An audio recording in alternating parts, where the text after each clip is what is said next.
This is unproductive and useless. Not that. That. This is unproductive and useless. This is like explaining to your brother that asthma is a disease that affects the lungs and your breathing until he starts turning blue in the face, when all he really needed was his inhaler. So in this video, I'm going to break this down, get rid of the confusion, and give you a nice solid foundation for you to build off of. Your weight is a result of an energy balance. Some people say calories in, calories out, but it's not quite so simple. Calories in is affected by what you're putting in your mouth, and what you're putting in your mouth can be broken down into 3 categories for most people and 4 for your mom. These are fats, carbs, and proteins. Fats are 9 calories per gram. Carbs and proteins are both 4 calories per gram. This is why most healthy foods are low on fat, because you can cut a lot of calories by cutting out your fats. This brings us into nutrition labels. Nutrition labels, I used to think, were a completely accurate way of knowing what you were putting into your body. But now I think of them more as highly regulated advertising that companies put on the back of the package. Companies are allowed to do some rounding when it comes to the total calorie number. And they're allowed to make the serving sizes pretty much whatever they want. So you can have a large container broken down into 5 servings, and if you're not reading that label carefully, it's very easy to be confused. Even if you have a small container, that can be 2 or 3 servings. So you need to make sure that you're reading your labels very carefully. So something else that you need to keep in mind, if you're going to calculate up your numbers on your nutrition label, instead of going by the rounded number that the company is putting on the label, your math may not quite add up. And this could be because of fiber. Fiber is a subcategory of carbohydrate, and it's indigestible to humans. So it won't count towards the total calorie count on the label. And now we need to cover the other side of this simple equation, and that's calories out, or calories burned. And this breaks down into 4 categories for most people.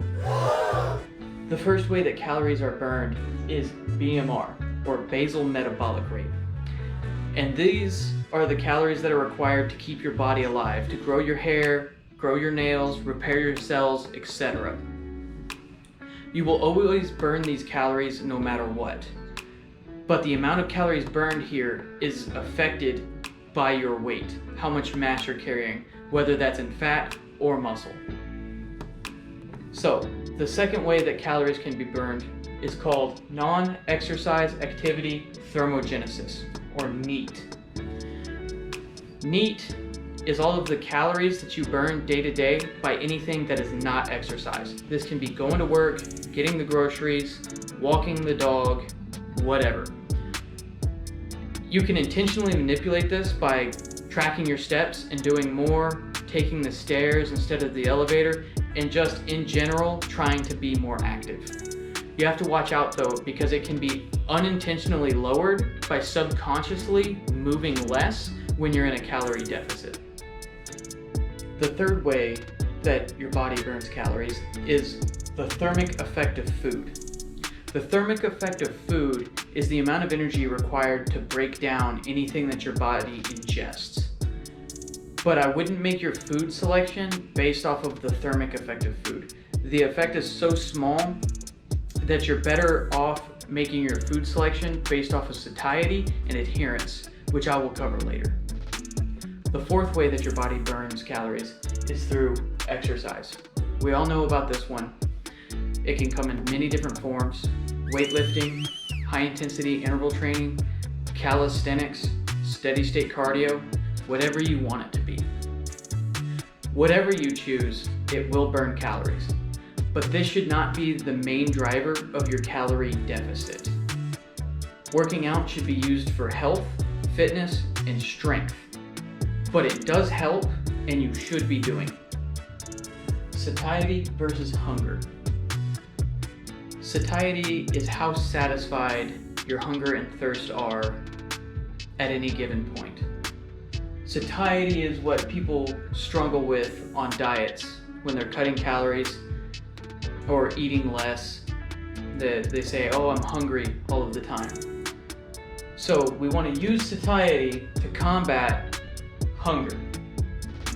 I like to break down hunger into 3 different types: from the stomach, the body, and the mind. The stomach. The first category that I like to break hunger down into is stomach hunger. Stomach hunger is when your stomach is empty. It's sending signals to your mind that you're hungry. We're all very familiar with this feeling. You can feel it in your gut.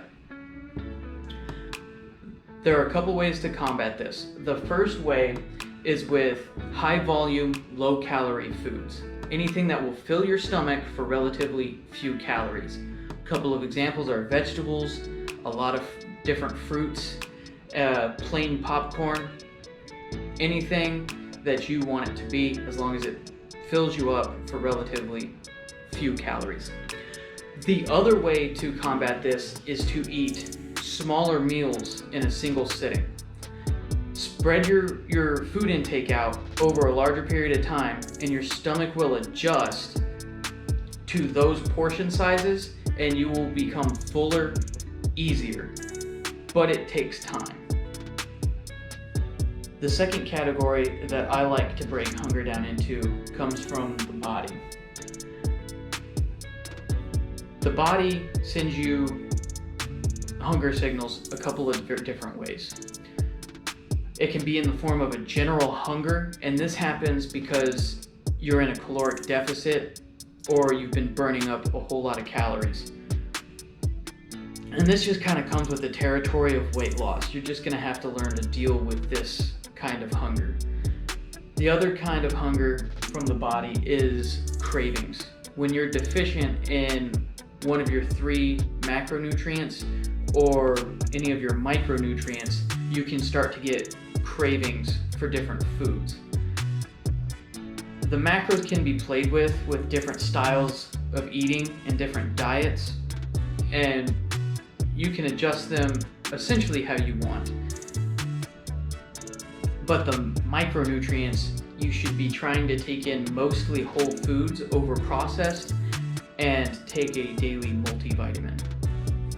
The third way that I like to break down hunger isn't really even hunger, but you have to fight it in a similar way, so I'm going to include it on this list, and that is hunger from the mind. This is you wanting something because it's tasty, or you have a snack in the pantry, or you've put yourself in a situation where socially you would normally partake of a specific item, such as popcorn at the movies, cake at a birthday, or drinks when you're out with friends. The best way that I find to fight these is to make sure that you're fully satisfied, your stomach and your body hunger, and to remove yourself from those situations where possible. I still end up failing about 50% of the time with my mind hunger, but it basically comes down to white knuckling it. If I find a better way, I'll let you guys know. So, as I've said before, your 3 macronutrients are proteins, carbs, and fats. They have 4, 4, and 9 calories per gram, respectively. And they each play a different role in the body. Carbs. Carbs are the body's first and most available source of fuel. And they're very important for endurance exercise. But they are non-essential in the body. That's why low carb and keto diets are possible and safe. Proteins. Proteins are made up of amino acids. Your body takes in the proteins, breaks it down into amino acids, and rearranges these to build structures in the body. Most notably, for our purposes, is muscle growth. How much protein you need a day varies based off of your age, how you're training, what your goals are, and even your body composition.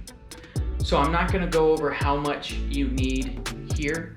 There are plenty of sources available, and so it's something that you should research and figure out for yourself. Fats. Fats are good.